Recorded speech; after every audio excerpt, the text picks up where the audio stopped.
Hey guys, welcome to the RAMZPAUL show. It is Monday, February 24th. As always, it's excellent to be here. I hope you guys all had a great weekend. I did. It finally started to warm up. Last week we had a bitter cold week in Arkansas, but today is supposed to get up in the low 60s. It's already beautiful outside. I think after the show, I will go outside, have a cup of coffee on my porch. It's just beautiful. So I hope you guys are well. And we got a lot of stuff to talk about. And if you're new to the show, welcome. This is the RAMZPAUL show. We do this Monday through Friday. I have my show. On Monday through Thursday, I do it at 11 a.m. And on Friday, we have our 8 p.m. show. And we stream on YouTube, Rumble, and on X. And as always, I appreciate if each of those platforms you follow me. That really does help. I do like that. And the show is best when it's interactive. And I like to get questions and comments from you. Plus, it helps support the show. And YouTube has super chats. Rumble has rants. And here's a link, Powerchats. You can send Powerchats during the show. I get it right away, or after the show, and I will get it the next day. And then Stream Elements has a tip feature. I do appreciate that. And as always, I encourage people to join my Substack. I'm going to put it up here. Every day I put out an article or a video. Monday through Thursday, the articles are free to everyone. And then on Friday, I just try to do it member only. So, yeah, let me just put that here so you guys can see where that is. Just go ahead. And by the way, you might as well sign up. There's no reason not to. Even if you don't want to pay Monday through Thursday, you get a free article. Substack is replacing my Gumroad. Gumroad ran into some technical issues they had. It was nothing to do with me. I like Gumroad. It just wasn't ready. It wasn't ready for prime time. Substack is a bigger platform. They don't engage in censorship. It's pretty robust. I like the features, so I'm pretty much focused on Substack. And if you're a Substack member, every Tuesday night, we have our roundtable. That's a blast. We have a lot of great people that join it. I don't want to list them all because I'll forget some, but you can join the roundtable or watch it. And then also on Fridays, you get the additional content. And let's see, Wednesday, I have my Wednesday wrap up with Z-Man. Z-Man is now doing a collaboration with me. I really admire Z-Man, and I think we work well together. And that is Wednesday at 7 p.m. Central. This week, we're going to talk about Nixon and how it relates to Trump. So Z-Man's a little bit bigger brain than I am, so we can get into some of that material. I look forward to that. I got a lot of good feedback about Z-Man. We got a good collaboration going. So that's Wednesday night. So as you can see, there's a lot of content. And then usually Sunday nights, it just depends on Sasha's schedule. We have Night Owls. Night Owls is our show where we just go over culture, movies. Like we saw that monkey movie, horror movie. Sasha really likes horror movies, so we see a lot of horror movies, and we'll give the reviews of that and just have some fun. So, guys, thank you for being here. And there's a lot of stuff to go over today. I think, well, let me just kick off with this here. The German elections, and this was kind of key because of everything that's happening in Europe with their immigration. They're having immigration problems too, with the third world is coming in, attacking their children, and the cucks just allow it, and they're trying to replace the Europeans. Then they're tied down or bogged down in this funding the war with Ukraine.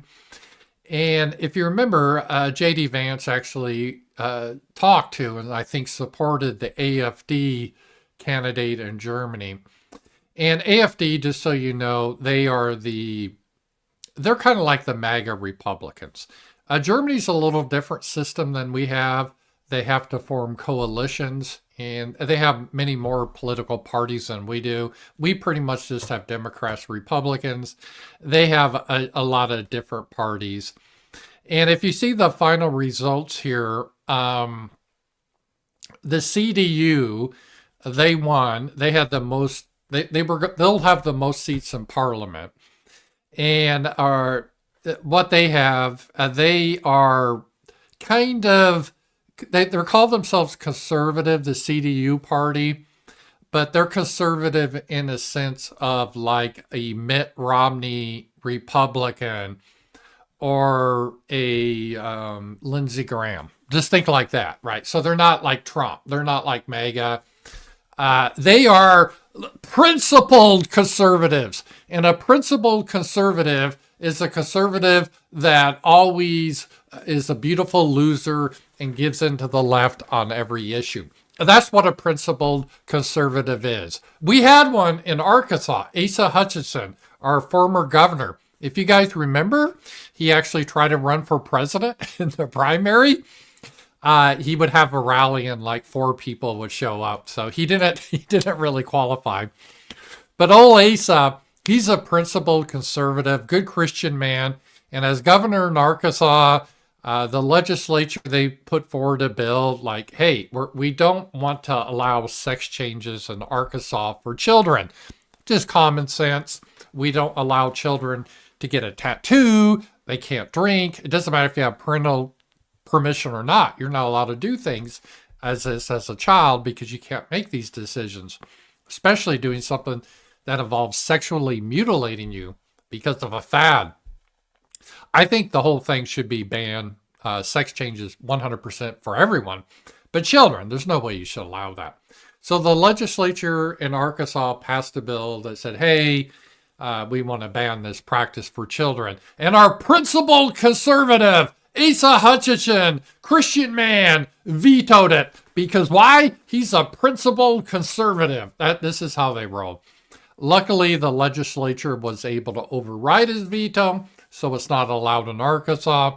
But if you want to think about the CDU, that's how they are. So they're the Germans, they're conservative, but they always give in to the left. Okay, they're cucks, they're cuckolds. Cuckservatives, that was a term that was brought up in 2016, coined. I love it because we have a lot of them. I remember David French had a meltdown when he was called a cuckservative, but he's like a leftist now. So there's someone that uses the phrase conservative, but they always give in to the left, maybe at just a slower degree. Then came AfD. AfD you can think of as the MAGA Republicans. And again, I'm saying this loosely because there are some differences. It's kind of hard to compare Germany to America politics. But they're the nationalists. They believe Germany belongs to the German people and they should close the border, kind of like Trump did. They don't want to get in a war in Ukraine. So they're kind of the good guys. But all the other coalition, they hate the AfD because they consider them, like that evil party in Germany in the 30s, because that's how they always view everything. So if a European country cares about their citizens, that's Nazism. How can you care about your citizens? We got to bring in migrants. So the AfD, they actually care about Germans. And the establishment has really been against the AfD. It was a fringe party just a few years ago. They tried to ban it, maybe arrest people that were members of the party. Our democracy, we arrest people and political parties we don't like. But they persevered, and they had their biggest percentage they've ever got. They increased by 9.2%, and they came in second. And then the SPD, they're kind of like the Democrats, and the current Solch, I believe he is, chancellor, is part of that party. And then you have the usual commie bullshitters, like the Greens and whatever, ex-communist lunatics. So in a sense, you would think that, hey, this looks like a good result for the good guys. And you know that bell curve or that meme you see sometimes on social media where you have on the left side of the curve, kind of the drooling dumb guy makes a point. Then you have the mid-wit position in the middle, people that are dumb, super dumb, but they're just kind of average. And then you have like the super intelligent brainiac that actually agrees with the idiot, right? And so if you're familiar with that meme, the response to this election kind of follows that meme because people that aren't really aware, and I'm not saying people are stupid, but I just go with the analogy. But initially people say, wow, this is a big victory for the conservatives and good guys in Germany because the top two parties, the number one was the kind of mainstream conservative party, the CDU. Then number two was the AfD. And then you have to go to number three until you get to the shit libs. Wow, we got to be excited. So like the mainstream conservatives, the CDU, they can form a coalition with the AfD and help to restore Germany. See, that's what you would think, right? That's kind of like the droolers position. All excited about it. But then if you look at the midwit position, the average intelligence is like, whoa, you don't understand this. The CDU, they are, they're like our principled conservatives. They don't want to side ever with the AfD because they're evil. They will side with the communists before they side with a good party that is going to help Germans. We saw that in America. I'm not making fun of Germans. We had that in America. A lot of these Republican cucks would rather help the Democrats win than help to support Donald Trump. They're kind of like fake opposition. So, no, it's not going to be a conservative government. They're not going to close the borders. The so-called conservative party is going to have a coalition with the communists and the woke people. And they're going to continue bringing third world immigrants to, kill German children. And if you complain about it as a German, they'll throw you in prison. And so it hasn't changed. That hasn't changed. So the people in the middle, they're the bell curve, that's their position. And they're right. However, then you have the real brainiacs, and they say, well, this is actually a good thing. And Martin Sellner, I heard him speak at American Renaissance by video. He's a brilliant man. I believe he's Austrian, but, they're like Germans. And I could think of an Austrian that was like a German. But he brought up that you got to look at this long term. This is actually, it is a step in the right direction, big time. It was almost inconceivable that the AfD would be the second largest party in Germany.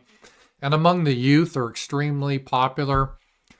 The problem they have in Germany right now is they've been under occupation since World War II. I don't know how else to say it. The Germans don't really run Germany anymore.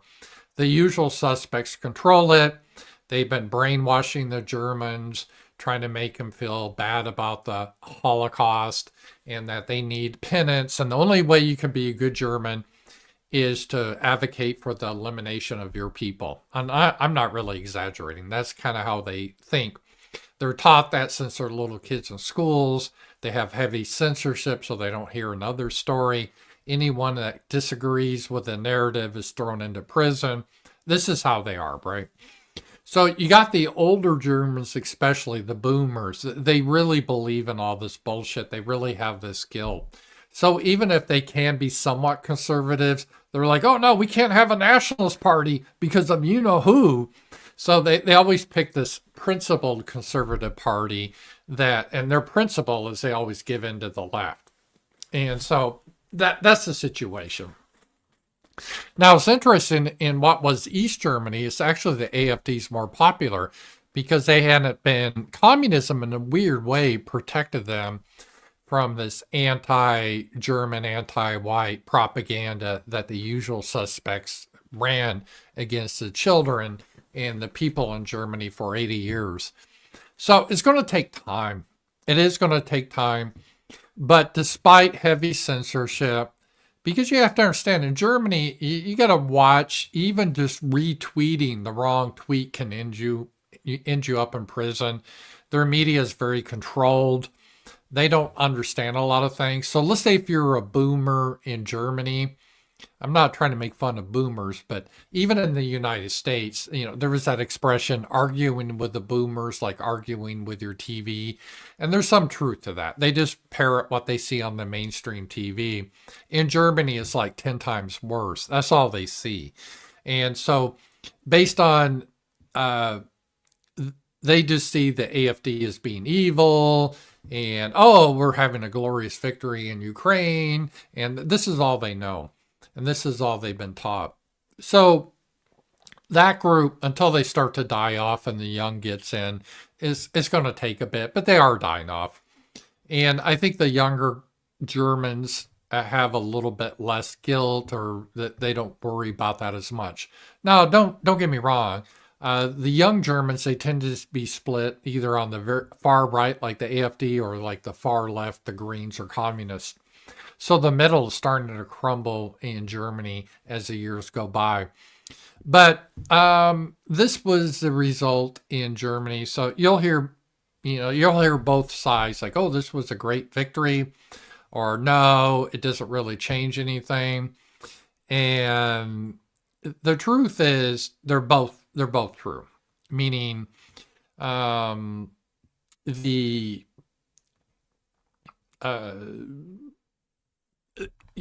it's not going to change anything in the short term, because the principal conservative party, there are a bunch of cucks that will have a coalition with the communists and whatever they call the communists. They don't use that term, but whatever the Greens, or even the Greens, they have a new name.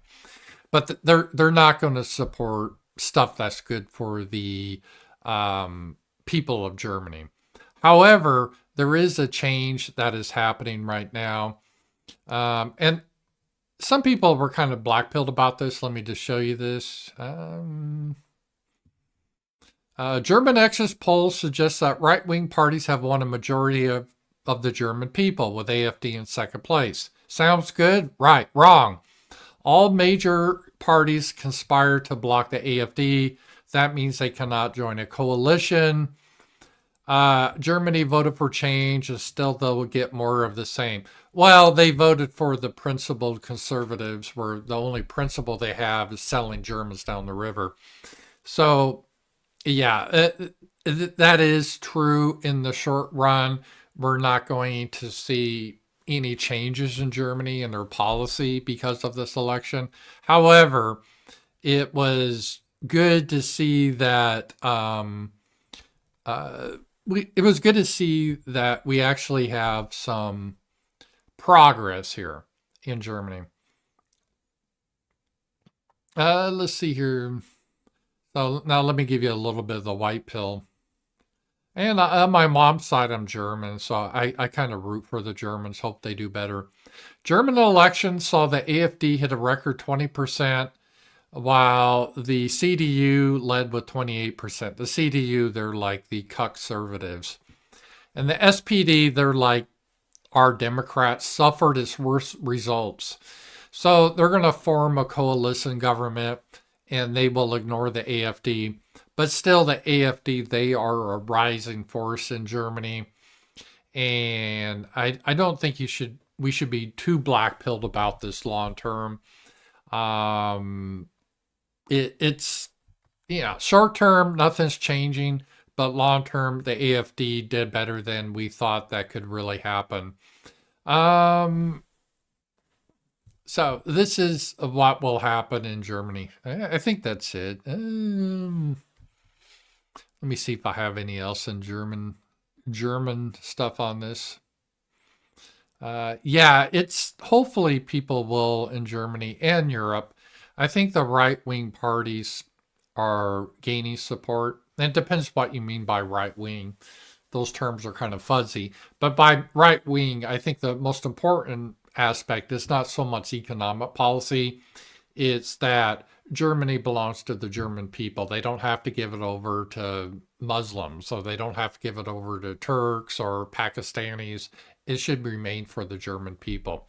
Same for French or Britain. That's the key thing. Hungary, they have a right-wing party in Orban, Fidesz, where they believe Hungary is for the Hungarian people. And we got news, according to the statistics, of the 12,000 rapes reported in Germany last year, 65% were committed by foreigners. And by foreigners, they don't mean like white Americans. So, and they probably, the stats are worse, but they try to minimize it. So we're seeing this all over Europe. I think a lot of the people, and again, we have this phenomenon in the United States too, but in Europe was always a much wider continent than the United States, because we had a slave population, so we were never as wide as Europe. So Europe never quite understood racial realities. They always called the Americans ignorant about it. Ignorant, even though they didn't have to ever face it. And so they were kind of snobby about it, and they brought all these people in, like in Sweden, and now they see the violence and the results. And now they're starting to see that they were lied to. But it's sort of like the United States. You have a generational change here, because if you're an older European that has the money to stay away from diversity, you're able to live a pretty nice life and virtue signal about the poor African or the poor Muslim refugees. That can make you feel good because you don't have to live around it. Whereas the youth is more, they have to see it more. They see the reality. And they see that the reality is not what their television tells them. And so there's a disconnect there. And we see that in the United States too. We have a lot of that disconnect, because a lot of the older people in the United States, and I don't blame them, but when they were kids and they went to schools like 90% white classmates, they didn't really understand where we are now, whereas younger people see it. So that's where we are in Europe right now. Again, my position on that is it's not, in the short term, things aren't going to change. So that's kind of the bad news. But I think in the long term, it was a pretty good result. And we got to take that. So it's going to be a thing here.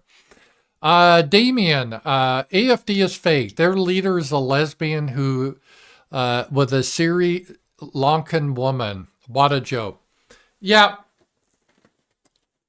that is true. This is always a problem, though, we have in general with politics, of how my position is we should support anyone that advances what we want, even though there's some issues with it. And it's interesting because this is very similar to MAGA, right? We had some on the right, like, I'm not going to vote for Trump because he's a Zionist. And oh, J.D. Vance, he's weird. He's married to an Indian. I think he wears makeup. Weirdo. They have all this purity spiral, even though, ironically, those people have a lot of issues in their own lives. So, yeah, it's very equivalent, right? So I guess you could say, no, I'm not going to support Trump at all. And J.D. Vance and Stephen Miller. Well, I can't support Stephen Miller because he's what. And I mean, you could just go down. You can have that position, and that's fine. But then you're going to be very fringe, and you're never making real change in the society. Or like in Trump, you can support Trump, understand he's not 100% pure and perfect, but he has shut the border. He is dismantling DEI. It does look like he's getting out of the Ukrainian project rat hole. I could go on. And at least the violent criminals he's deporting. I'd like to see him deport more, but hey, it's a start. Is it perfect? No. Am I really excited about his rah Israel bit? No, I'm not happy about it. And considering this leader, I mean, should the AfD have a lesbian woman as a leader? No. I mean, I would rather see a German man that's married, Christian man. That's obviously what I would prefer to see. But you play the hand that you're dealt. And with Trump, obviously he has issues. He's had multiple, he's not a great Christian man. He's had multiple affairs and so forth. And you can, his ties to the Israeli lobby. I get it. But, I don't think it's fake, the AfD. It's just, it just has some issues there. And I'm not trying to sweep those issues under the rug, but you got to play the hand that you're dealt, I guess, is what I would say in all politics. Or you can be extremely pure about things, but then you're never going to be in politics because you always have to make some compromises. I'm laughing because I was thinking of another German leader 90 years ago. He had to make some compromises with his SA head was a homosexual, but he was a good fighter. I mean, I don't know. It's just politics is messy. That's just how it is. So, and I get it. But yeah, I share your concerns. I hope that AfD can move beyond that. I think they did that because it's a way to, oh, how can you say we're the evil you know who? Because we have a lesbian woman as the head. And she's involved with some dark woman. Yeah, I get it. But eventually, I would like to see someone else take over there for the AfD. So, but this is what it is right now. And that's how it is. All right. Then we had some Ukrainian news too. The whole situation in Ukraine is getting very desperate and it's changing every hour almost. There's been a lot of changes. You have Zelensky, and that little midget, he's just a liar and he changes his positions by the hour. So what Zelensky says is somewhat irrelevant because he'll just change his mind within the day.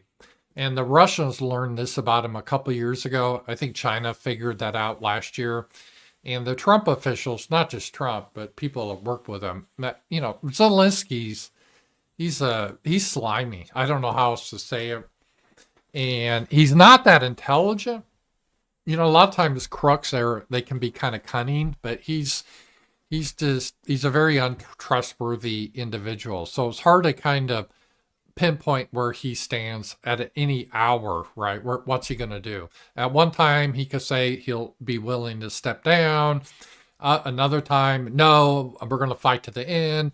One time, hey, I'm willing to negotiate with the Russians. Then, no, we will never negotiate with the Russians. It's in our constitution that I put in a rule. We can't negotiate with the Russians. So he's all over the map. Oh, I'll work a deal with Americans for the mineral rights. And no, I'll never do that. And even J.D. Vance and Rubio, they ran into that with Zelensky. He'll be in a deal with the Americans, be positive about it. Then an hour later, he's bad-mouthing the deal to the press. So he's very unreliable. He's a snake. And I think everyone that's been around him knows he's a snake. He's corrupt too. I mean, he's a corrupt snake, dictator. And I think it just frustrated Trump. It even frustrated Biden. Supposedly Biden ended up cursing him once because he's just so odious, a little odious little dwarf. And I don't think things are really going to get straightened out until they get rid of Zelensky. One way or the other, he's got to go. And I think the Americans gave him the hint. But the Europeans, they are in total disarray because Project Ukraine to them was disessential.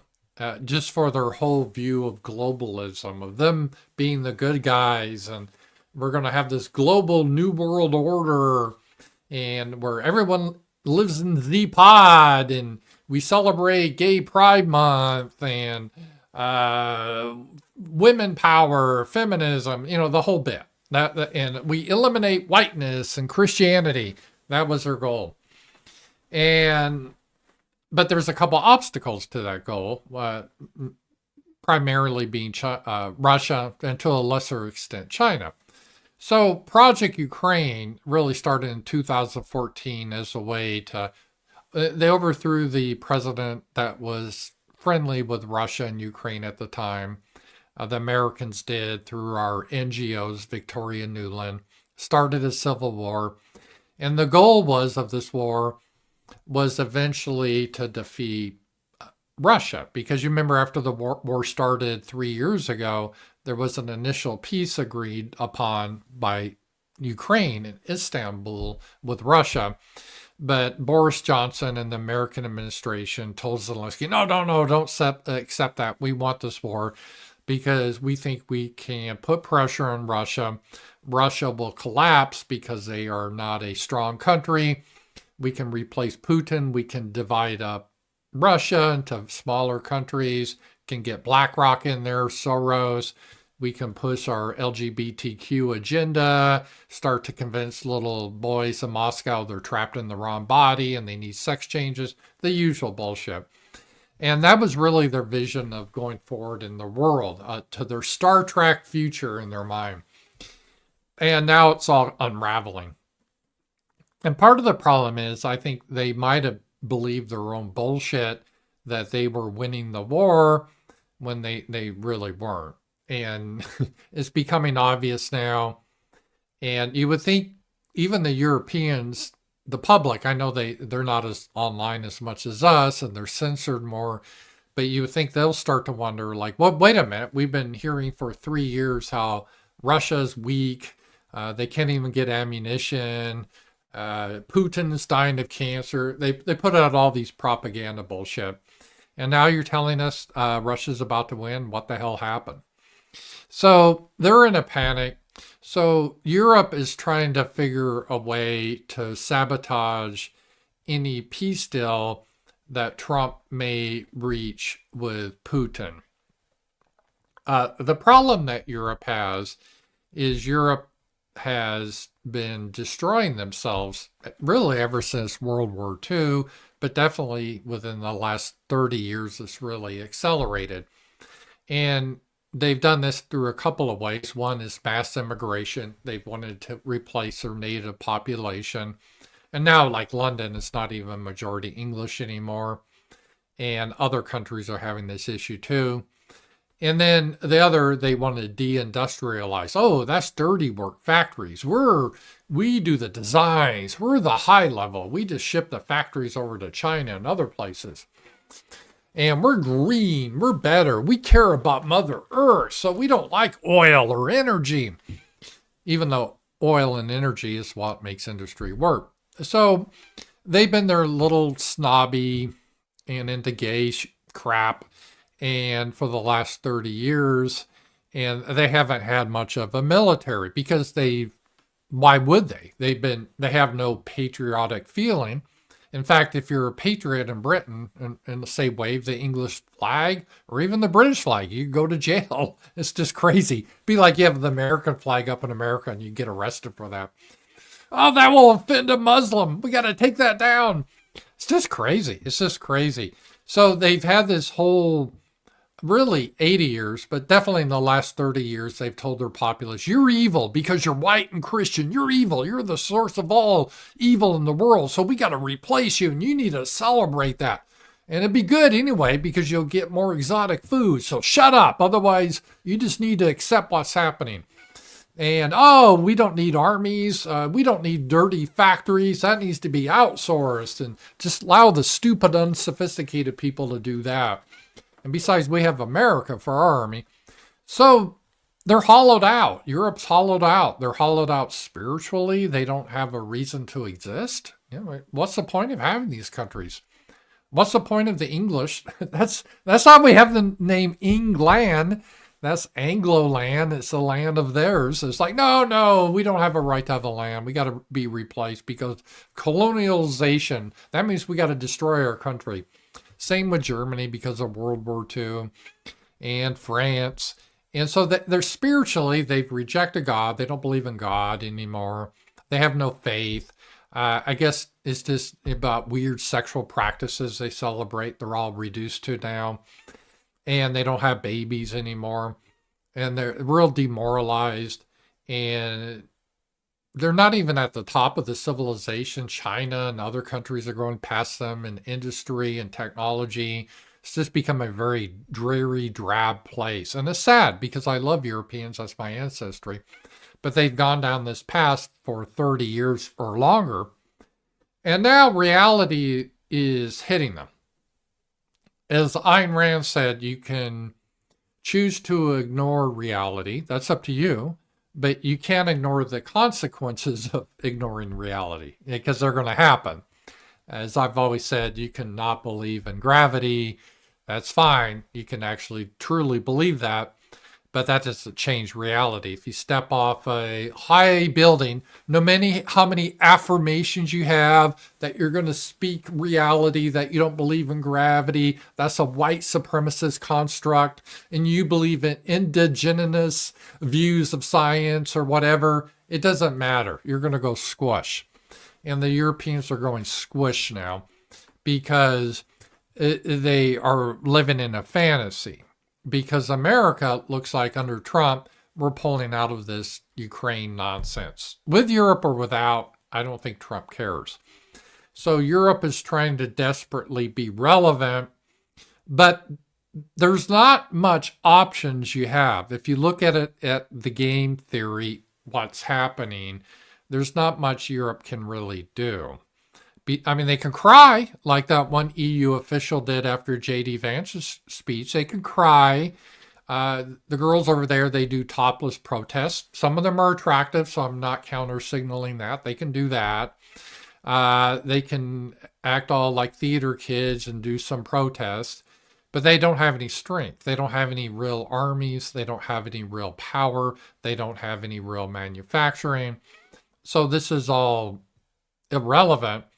But in their minds, hey, we're Europe. We have this whole history of the British. We had the British Empire, France, the great history of France with Napoleon and Germany. Well, Germany.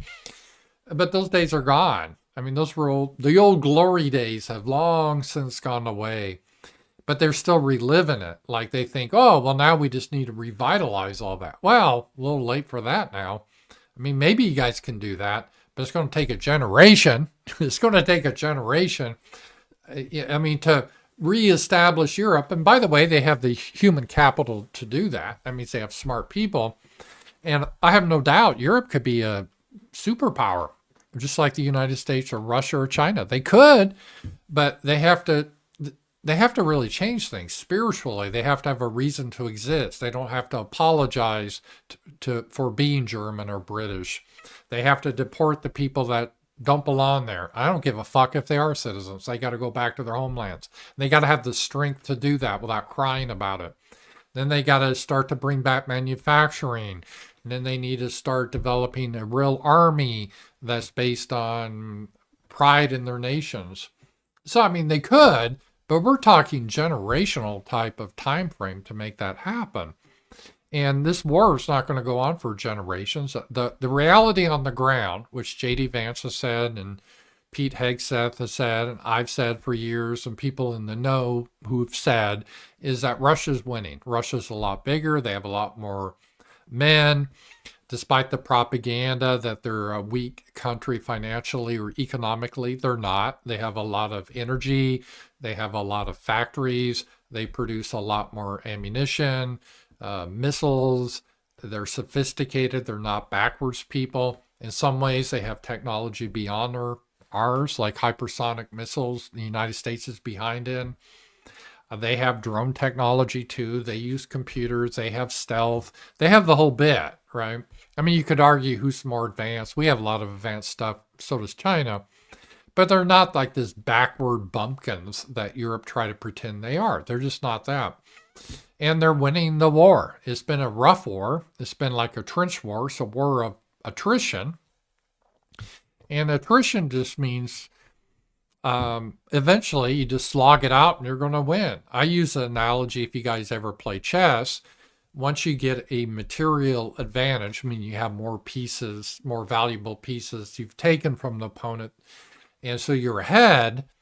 At that point, if you just swap pieces, you're going to win. because eventually you're going to have, just a couple pawns more than they have that you can bring to make a queen, checkmate. And that's the way Russia's approaching this war. They're just grinding out Ukraine, although the pace has accelerated in the last few weeks. So Ukraine's not winning the war. There is no realistic way they can win the war unless, for example, the United States should get involved. It's out of the question. Trump's not going to get us into World War III. Russia has nuclear weapons. We don't want to do that over a dispute over eastern Ukraine. Even Joe Biden and his administration, they were psychos, but they didn't even want to go that far. So that's off the table. We're not going in to fight a war in Ukraine. And we can keep giving them ammunition and weapons, but again, there's limits to that, and that won't replace men. The war is fought by men, and they're mostly men, in trenches over there. And when those men die, well, you just don't replace the men. You can have babies 18 years later, you have a man, but you don't replace men very quickly. And by the way, they don't have babies anymore in Ukraine. They're dying off demographically. So they're losing their men. They're young men, and the women, they're doing TikTok videos or fleeing the country. So what are you going to do here exactly? There is no real answer. And then Europe, we'll step in. Well, how are you going to step in Europe? You don't have any manufacturing. Your armies are a joke. A joke? I don't think the British Army could defeat the Arkansas State militia. And I'm not joking. They're just in disarray. So what are you going to do exactly? Are you going to do conscription in Europe to get a lot of British people to die in Russia? Try to repeat the Crimean War of the 19th century? Good luck with that. It's a different era. Most of your populace won't even fight for you because you hate them. And then the others are immigrants. They don't give a shit about your civilization. So I don't, what do you want to do? You can say, we got to rebuild our factories. Well, good luck with that. How are you going to do that and be green? Because, we can't hurt planet Earth. So, Germany, they've deindustrialized it. So what are you going to do exactly? I don't understand the game plan here. And so there is no real solution here. And with Trump, I think his view is, his number one thing is not finding a peace in Ukraine. A lot of people misunderstand that. Like when Rubio met with his rep Lavrov, his Russian counterpart, they didn't really so much discuss Ukraine. They were discussing normalizing relations with Russia. Because this whole Ukraine bit, as Trump says over and over, if he was president, we wouldn't have had this war. He's not interested in this war. He doesn't see this war as good business for the United States. He doesn't see the purpose of this war. It's just draining our treasury. It's not adding anything of value. It's slaughtering millions of people. He doesn't want a part of it. He just wants to be friends with Russia. Let's trade. Let's get cheap energy out there. Let's boom the economies. That's what Trump's all about. The Ukraine thing is kind of a stumbling block, but there's no reason Trump can't just remove sanctions on Russia no matter what happens in Ukraine. And that's, I think, basically the end goal is he's going to try to work something out with Russia. And he said, okay, obviously, whoever's in charge of Ukraine, they need to agree to it, Zelensky or Europe involvement. And so they'll be involved. By the way, they've had 3 years to negotiate, but they haven't. So I don't want to hear them bitching. And then Trump's in 3 weeks, he's already negotiating. But he's going to say, well, here's your deal. If you don't want peace, I think it sucks, but we're not beholden to you, Europe. I guess you're fine to continue on this war, however you think you're going to do this. Like Britain, we're going to send 3,000 troops to Russia. Yeah, that'll last a week, and then what? And you're going to send more arms. You guys don't make anything. What are you talking about? So it's all fantasy, the Europeans right now. Let's see here. Here's one. I got a super chat. Howdy, Rams. I was following you before you ever spoke at Amran. Wow, that was years ago. Took the past 7 years off from following politics. Good to see you're still around. Yeah, I'm like the OG, the original gangster. I'm still around from the old days. Before Trump, I was kind of the head of the curve on a lot of this stuff. Thank you. I do appreciate that. Yeah, I had a wonderful time at American Renaissance. I took a break from American Renaissance too.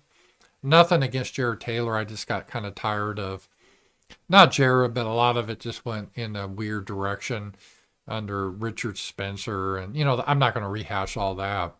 But it sounds like everything is back more on track now. Every once in a while, you have the weirdo problem. And once they get purged because the weirdos, it's so funny. A lot of the people like under Spencer that are calling me a cock, they are now literally shit libs. It's funny. Or you get people, yeah, I'm like the new Nazi. And then now they're like a communist. It's like, okay. Yeah, you guys are real serious. So luckily there's been an improvement. We just have to go through a lot of this. Hopefully we'll get more sophisticated one day. We don't have to go through all this nonsense I bet, I don't know. We just need to get a little bit better on that. But it's definitely a better vibe now. So, okay. So the background on Ukraine. The Ukrainian leaders, they did a secret mission to Kiev.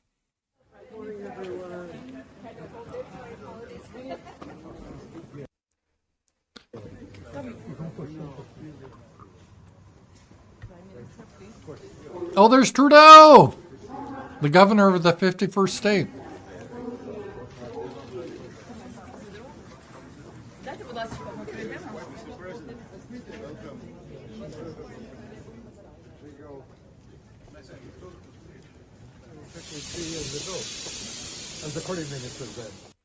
So what happened is a lot of European leaders, they went to Ukraine. It was kind of a surprise visit.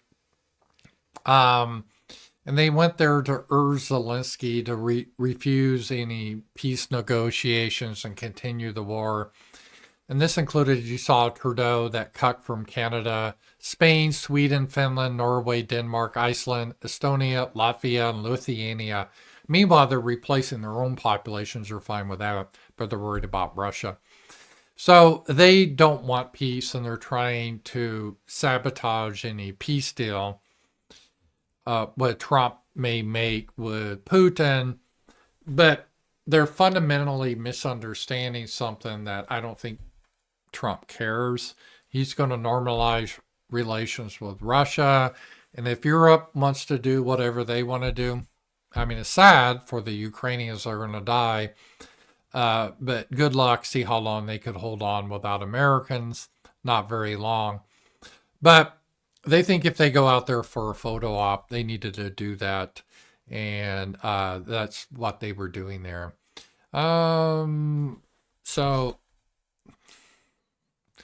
And then the girl boss in Europe, Ursula.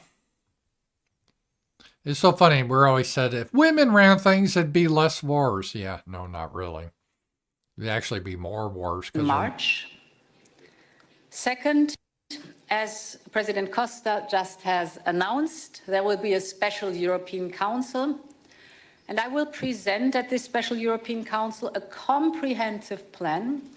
See, Europeans are big on having councils, meeting minutes and plans and everything, which is nice. They can plan all they want. They can cry. They can do PowerPoint presentations, but they don't have any manufacturing and they don't have any armies to speak of.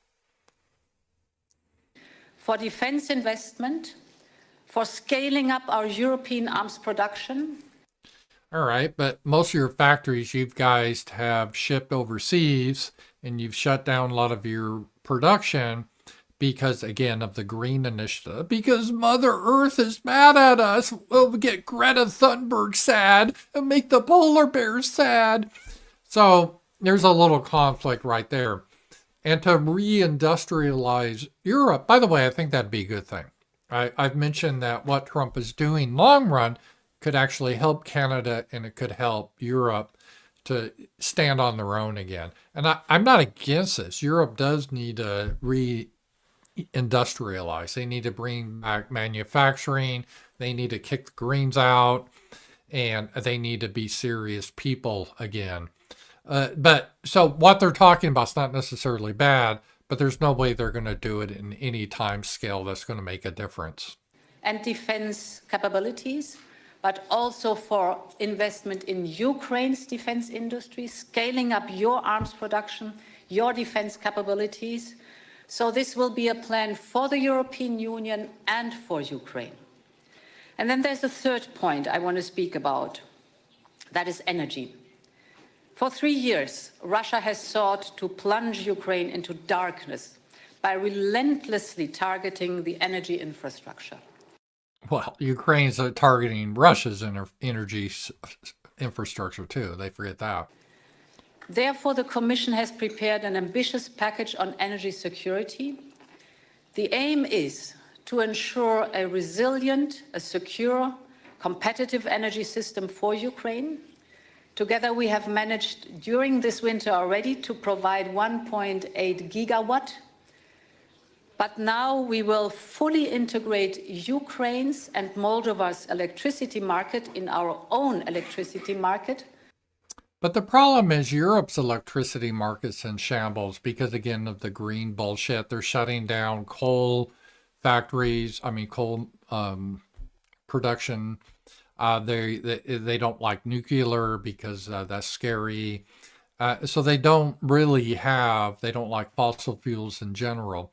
So Germany's having a fuel crisis. They're all having fuel crises. Not Russia. They have plenty.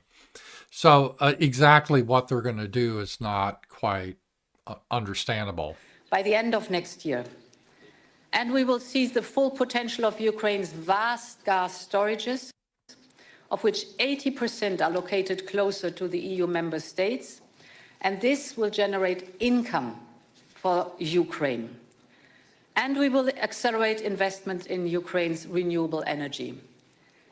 All these efforts will result in greater energy security for both the European Union and Ukraine. Yeah, I'm very skeptical just because of all their, Europe itself is having energy problems because of their policies. So Europe would have to fundamentally change and, again, kick out the green bullshit, just eliminate the whole climate change, which is a hoax. Get rid of that. And that's going to be a tough one to do for them. Let's see here. So we'll see if that happens. Call me a little skeptical on that. Starmer, he's the Labour communist guy in Britain. He was talking. He's doing his tough guy imitation here. Third, we must bring our collective strength to the peace effort. President Trump has changed the global conversation over the last few weeks. Yeah, we're no longer going to put up with this war. And it has created an opportunity. Now we must get the fundamentals right. If we want peace to endure, Ukraine must have a seat at the table. And any settlement must be based on a sovereign Ukraine, backed up with strong security guarantees. Well, that's not going to happen. When he's talking security guarantees, he's talking about getting America in a war with Russia, and that's not going to happen. America's already been very clear about the matter. We're part of NATO, and Article 5 has stated if any NATO nation is attacked, then everyone's got to go to war to defend the NATO nation. So let's say if the Russians should attack London, unfortunately, we would have to defend Britain. Not that I like that, because London, it's a nice Muslim city, but we would have to go defend that Islamic State. And that's what Article 5 is. But it doesn't apply to countries outside of NATO. Ukraine is not part of NATO. That's why they want to be part of NATO, by the way. So we don't have any obligation to Ukraine. And Europe wants to make security guarantees to Ukraine, meaning sending in British troops to die fighting for that little dictator.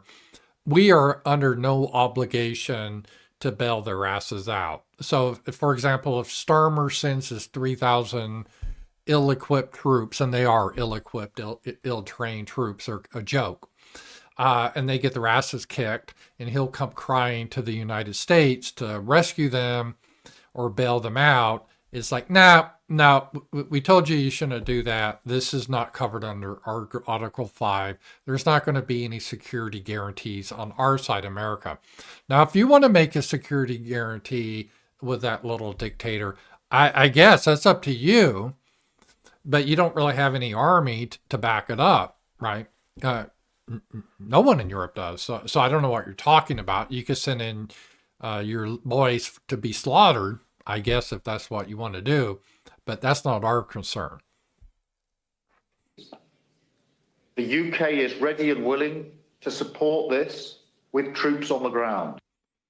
Yeah, well, they don't have many troops that are trained, and they really lack armor. They lack artillery. They don't have weapons. Again, because UK's been hollowed out. They're kind of a joke of a nation now. Their Navy hardly operates. They used to rule the world with their Navy. So again, this is a consequence of hollowing out your industry and your nation. This is a problem. With other Europeans and with the right conditions in place. And ultimately, a US backstop. No, that's not going to happen. I don't know. I don't know where Starmer, is he thick? Because you always think, as Americans, we want to think Europeans are pretty sophisticated in diplomacy, but they really seem like they're mentally off. They're just not hearing. Russia has made it clear, and by the way, they are winning. So when you're winning, you don't really have to give in concessions, right? There's a clip I was going to show you. It's like, well, you want Ukraine to give you concessions. How about Russia? Well, it's like, that's just ridiculous. That'd be like in 1945, Germany saying, okay, we'll have a peace, but you guys have to give up concessions too. It's like, no, you're in no position to demand concessions. And so this is crazy. So Russia has made it clear that any European troops in Ukraine, it doesn't matter if they fly the NATO flag, the EU, whatever, they are fair game to be attacked. And they're not going to tolerate that. And they will not sign a peace agreement with any other European troops in Ukraine. Because, by the way, that was like one of the reasons for the war. They said Europe was trying to expand NATO into Ukraine. And NATO, oh, that's a lie. We never had that thought. And then they're like, yeah, we actually did. But so Russia will never agree to that. So that's full stop. That's not going to happen unless, I mean, I guess we could put troops in there, but then our troops would be killed, and no. And the U.S. has already said this, I don't know, like a million times, and I don't know if these guys can't get it through their heads, but no, we're not going to be doing a U.S. backstop for your crazy adventures in Ukraine. If you want to do it, as Trump said, I don't care. You know, if you guys want to send troops there, whatever. I want to do that, you know, hey, but you guys do what you want. We're not going to bail you out, though. And so this is just ridiculous. Will be vital to deter Russia from launching another invasion in just a few years' time. Another invasion of what? And so this is what is so ridiculous about the whole thing. There's not going to be European troops there. At least Americans aren't going to guarantee it. So that would be it'd be pretty crazy. Let's see here. Oh, we got another super chat. So thank you. Are all your old video classics such as Diversity Airlines available somewhere? They may be available Odyssey. I got to check that out. A lot of them went over to Odyssey. Yeah, that was a shame. All this censorship on YouTube ought to bring a lot of videos down. It really sucks. Censorship sucks. It reduces the wealth of the nation. It really does. It's just so. Well, it causes problems. We're seeing the problem of censorship now in the EU, Europe, because they've had big censors and they haven't been able to tell their population the truth of what's happened in this war, that no, Ukraine was not winning, no, Russia's not weak. So now this is probably all coming as a surprise to the Europeans because they haven't been able to hear the truth. And yeah, so your UK, I don't see any scenario they're really going to be able to put troops on the ground. They're just grasping for straws right now. So anyway, they had their little presentation yesterday. Let's look more at the presentation. Вітаю вас, шановні пані, панове. Ми зустрічаємося напередодні третіх роковин повномасштабного. All right. So unless you guys speak Ukrainian, you probably don't. In an effort to show the EU, Ukraine is escalating the conflict. Commander-in-the-Chief of the Armed Forces of Ukraine, Syrskyi, they need more vowels in their names, explained, we are striking 1,700 kilometers deep into Russian territory.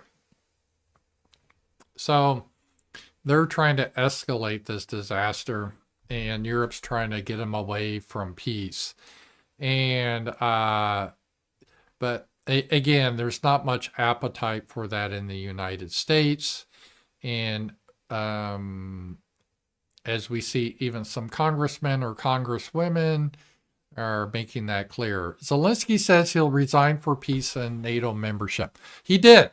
Zelensky the other day said, well, hey, I'll resign if Ukraine can be part of NATO and we have a peace accord. But Russia is not going to agree to Ukraine being part of NATO. And the United States already said Ukraine is not going to be part of NATO. Unless we quit NATO and you guys want to have your own NATO, which is no one will fund it and you'll have no army, but whatever. I guess you can have your gay conferences or something. And so this is just ridiculous. And I don't know. He did say that, but that was in the morning. In the afternoon, I think he was probably changing his mind because the Europeans were there trying to convince him to don't sign any peace agreements. Because obviously any peace agreement will have to be ratified between Ukraine and Russia. Although it's not going to be Zelensky because the Russians see him as illegitimate because he was due to be elected again. There was supposed to be another election. He canceled it. So as such, technically, he's not a legitimate leader of Ukraine. And even though he claims he's so popular, he won't have another election because that's a lie. He's not popular. All right. And here's Zelensky carrying on some more about this.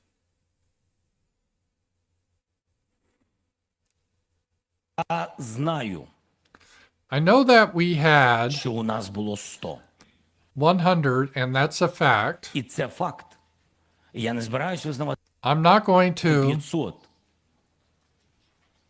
Хто б що no matter what anyone says, no matter what we communicate, with all due respect again, до партнерів. Але, я стійко стою, тому що I am standing firm це правдива because this is a true situation. Anything he says isn't true, by the way. ситуація. Абсолютно ми праві. І друга ситуація, якщо чесно, навіть 100 мільярдів я не готовий фіксувати. Поясню чому.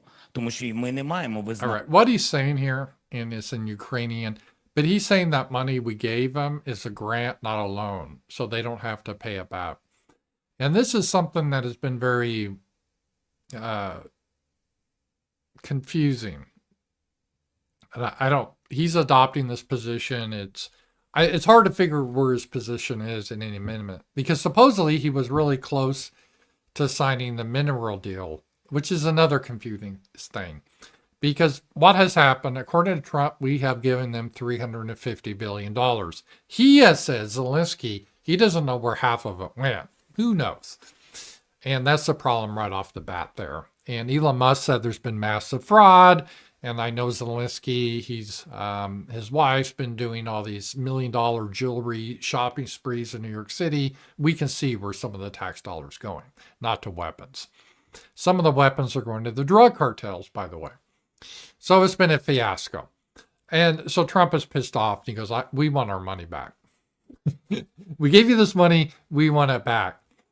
And so there was this idea that Zelensky originally floated in November at Mar-a-Lago when Trump was elected president, before he was president. Zelensky down in Florida suggested, hey, if you continue to support us, we can pay you back with all these supposed minerals we have in Ukraine, which is kind of sketchy anyway, if they really exist. And anyway, most of the minerals that they're talking about are in eastern Ukraine, which is now controlled by the Russians. So it's sort of irrelevant anyway. But he brought that up. So the United States says, okay, bitch, you need to pay us back. You can pay us back that way. We will repo your minerals. And now he agreed to that initially. Remember when Rubio went over there and J.D. Vance at the Munich Security Conference? He agreed with that, according to J.D. Vance and Rubio in private. An hour later, he was complaining about it. He's just a little rat. And so now, supposedly he was near an agreement with the mineral rights. But now he's talking shit that, no, we don't owe you anything. It was like a welfare project we were giving them. And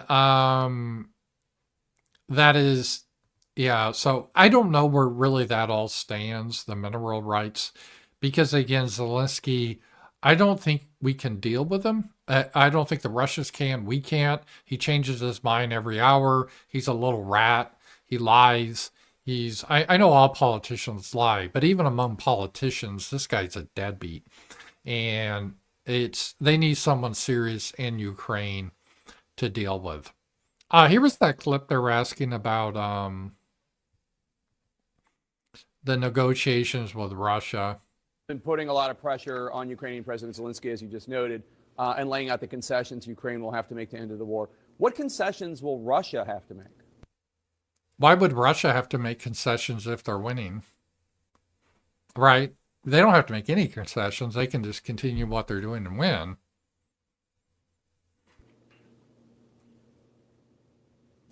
Well, I think in any peace deal, each side is going to make concessions, whether it's territorial concessions, whether it's economic concessions. I think there's a whole array of things that happen in a deal, and you'll see concessions from both sides. And that's the president's, that's what he does best. He brings people together. He gets them to understand that the pathway to peace is concessions and consensus building. And I think you're going to see a very successful result here. We've been struggling with this conflict for 3.5 years. No different than Gaza. The president has basically said to himself, we need something more purposeful. Maybe we could do the Gaza solution, just remove all the Ukrainians and put beautiful casinos there. That's an idea. What we've been doing in the past has not worked. Now it's time to get something to work. And if we get something... Yeah, I'm getting more convinced that there's not going to be I really think the most likely scenario now is that Trump will come up, they'll try to normalize relations with Russia. There'll be some sort of agreement floated to Zelensky or whoever. They will refuse based on the Europeans. No, Zelensky, don't give in. And Trump will say, okay, well, you guys do what you want. We're going to bring down sanctions against Russia. We want our businesses back in there. There's no reasons we can't be friends with Russia. I know you guys don't like it that they don't have gay pride marches in Moscow, but I don't really care about that. I want to do business with them. If you guys want to continue the war with Russia, that's up to you guys. We're not going to be part of it. I think that's the final play that's going to come out of this. So, Europe, though, is pretty much still in denial right now about this. And the mineral thing, and again, this was, this was yesterday, but this could already be off. I don't know where Zelensky stands on this, because again, he goes back and forth on the hour. So right now it's just after noon Central Time on Monday. So Zelensky could have changed his position again. This with regard to the mineral rights agreement. The president came into office, and lo and behold, what did he find out? That we are the majority share of the aid to Ukraine, so we're funding it, and we were funding it with no arrangement to pay it back. Alternatively, the European... Now, Zelensky's saying that, oh, you never said you had to pay it back. I'm like, yeah, right. It's a gift out of the goodness of our hearts. ...who were most affected by this war were funding the minority share, and they had agreements to pay it back. So, So we had agreements that they would pay it back, and we have Zelensky saying that this is actually, we will pay you back and all that.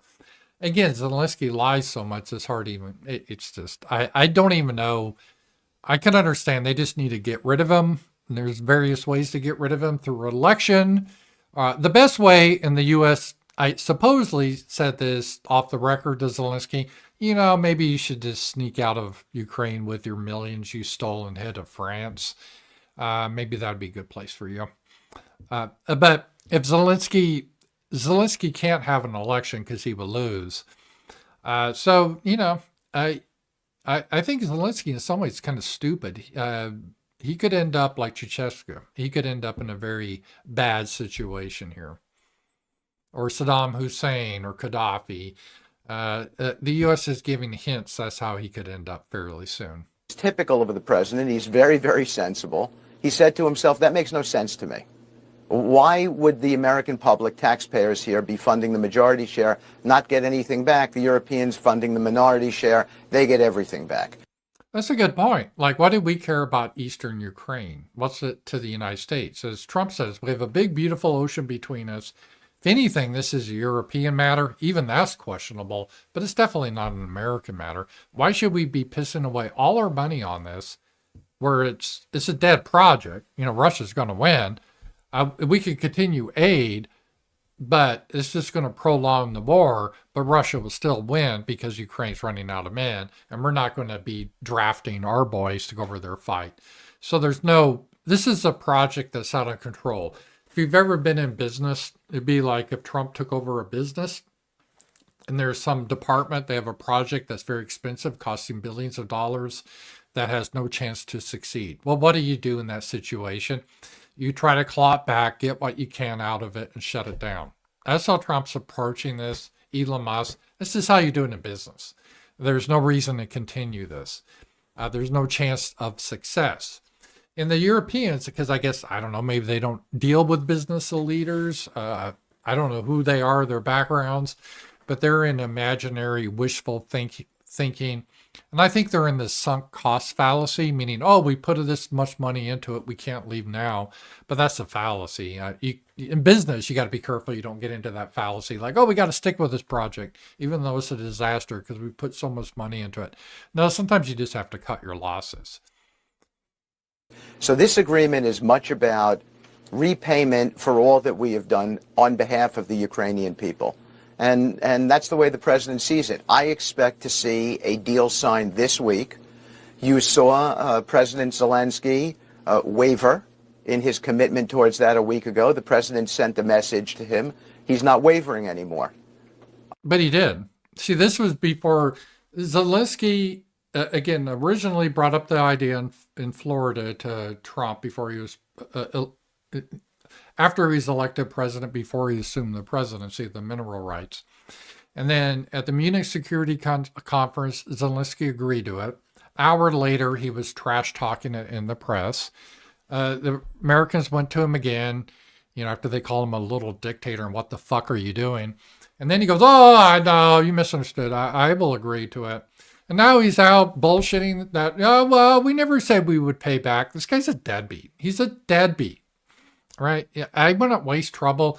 So right now, the Trump administration is just be totally fed up with this guy. I wouldn't even bother to talk to Zelensky. I would say he's not a legitimate leader.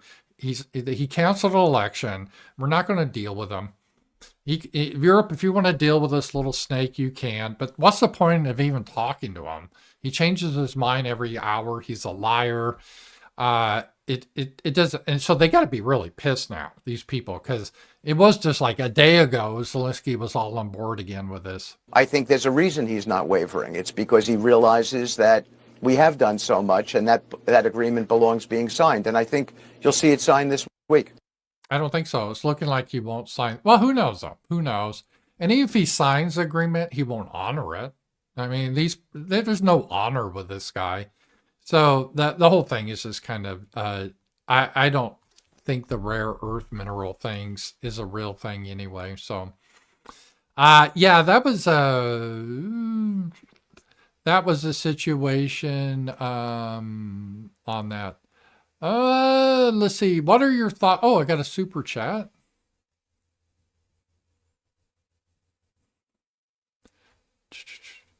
Oh, okay. Hang on here. And thank you guys. Appreciate it. What are your thoughts on Paula White? Bad choice, in my opinion. I don't really. I'll have to look into it. See here. Let me just see here. The whole news about Paula White. Trump's new faith office. Pastor Paula White. Yeah, on the surface, I'm not a big fan of that. I don't think we need a faith office to eradicate anti-Christian bias.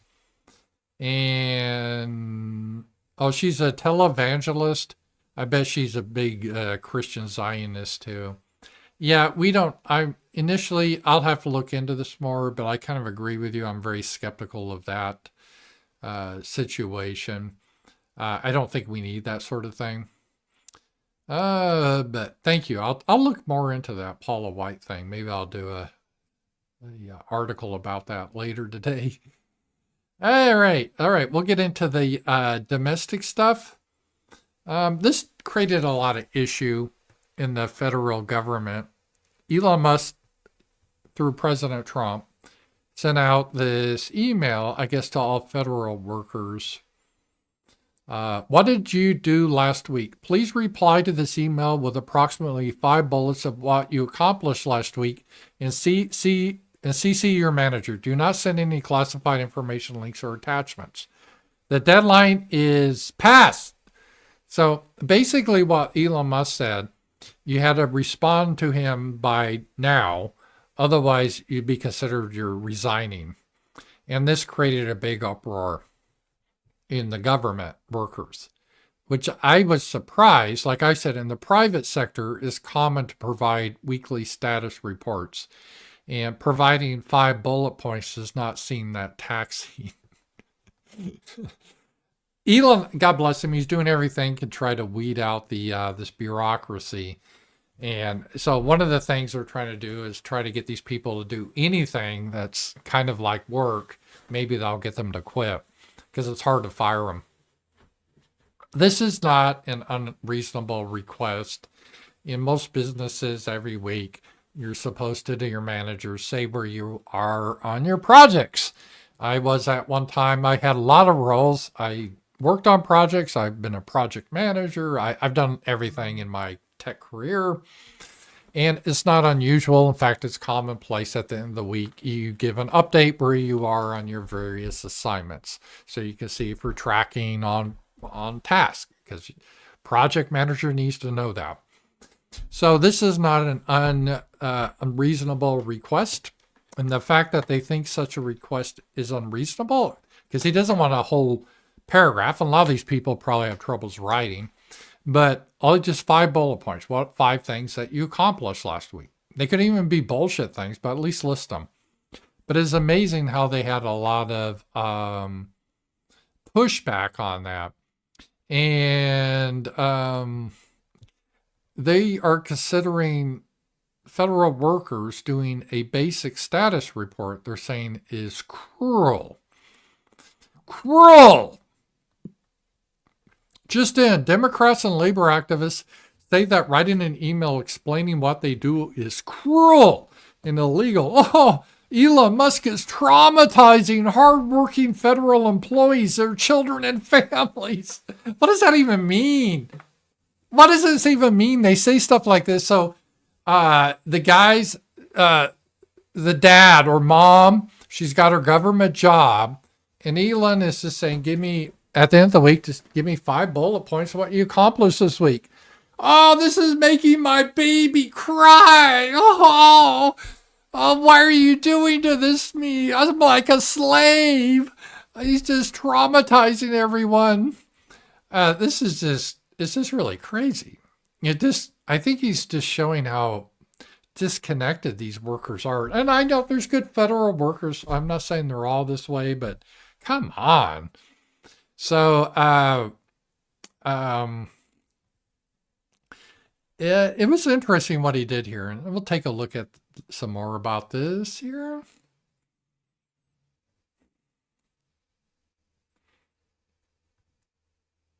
The taxpayers' pay is right at $271 billion a year. Is it too much to ask for them to verify why they're making an average salary of $106,000 a year? Do you think in the... That's a high salary. So the average federal worker makes $106,000 a year. Wow. See, it used to be the argument because the government workers always had great benefits and they basically can't be fired. But in exchange, they said, yeah, but we could have made more in the private sector. But now they make more than the private sector. Plus they get all the benefits and they scream like a bitch if they have to give a 5-point bullet points of what they did in the previous week. That is cruel. That is cruel. The private sector, that single mom who is working 2 jobs at a restaurant can't justify where she was, or the hygienist at the dentist's office can't verify how many patients they saw.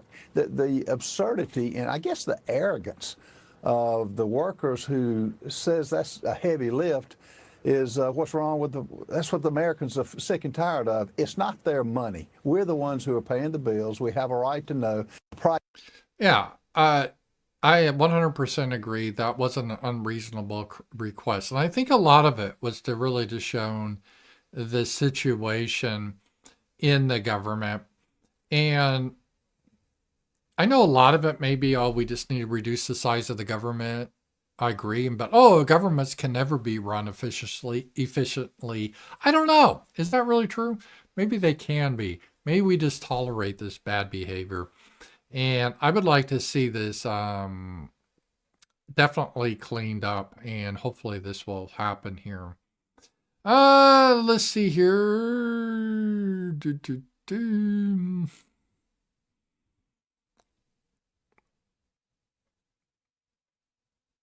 Oh yeah, we had this lady. I don't know why we don't deport her. Omar, she's the brother. Had sex with her brother.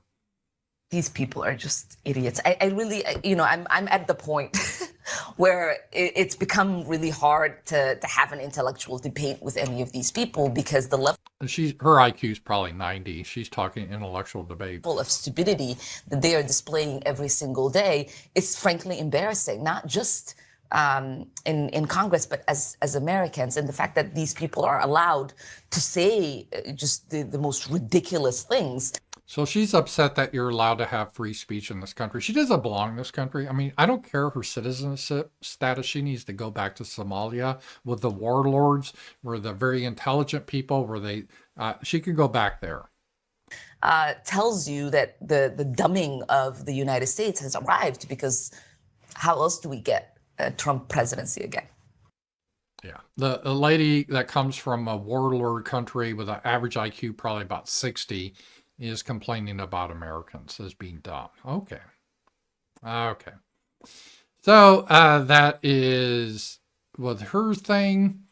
God, that is really crazy. All right. And we'll end with this one.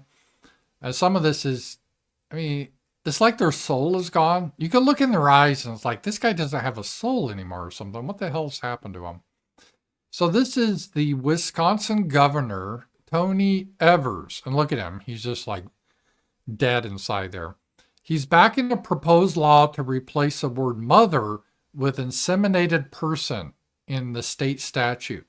So you wouldn't have like Happy Mother's Day. You wouldn't say Happy Mother's Day. It'd be Happy Inseminated Person. And so I'd be asking you, who's your inseminated person? Or do you love your inseminated person? This is where the Democrats are. And they think this is a good look. It's such a vulgar hatred they really have towards women and humanity in general. It's like, you think this is parody, but it's not. This is really the depths of where they're reached. Inseminated person. So, yeah, it's just crazy. It is just nuts. But that's where we are right now. We don't have mothers. We have inseminated persons in the state of Wisconsin. And yeah. Let's see here. I want to make sure I got everything here. It's been a fun show. Thank you very much. And tomorrow, I'm back at it, the Ramsey Paul Show at 11 a.m. And tomorrow night, if you're a Substack member, and you should be, it's very affordable, and we have a good time, good community. We're having our roundtable tomorrow night, so you want to be a part of that. And thank you guys so much for being here, and I will see you guys tomorrow. Talk to you guys later.